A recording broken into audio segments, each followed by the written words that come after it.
4,000 pesos is borrowed for 75 days at 16% per annum simple interest.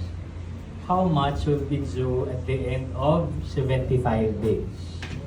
Okay, so may 4,000 ka daw din borrow for 75 days at 16% per annum simple interest. How much will be due at the end of 75 days? So again, you go back to kung anong hinahanap, ano yung required.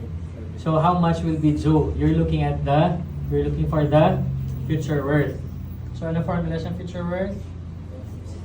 F is equal to P1 plus RT, or pwede rin P plus I, no? Depende sa inyo. So when you look at the equation, ang 4,000 mo ang naging borrow. So that's your present worth.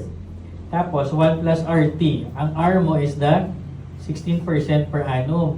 Time mo is 75 days. Pero you have to convert that into number of years, no?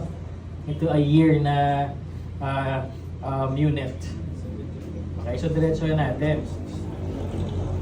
F is equal to 4,000 pesos 1 plus RTA is 0.16, and then our time is 75 days.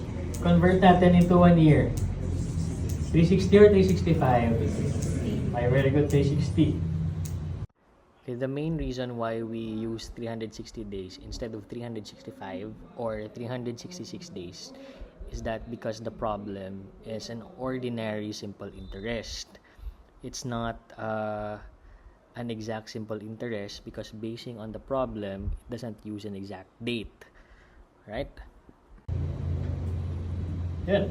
So, diretso na siya. F is equal to 4133.33.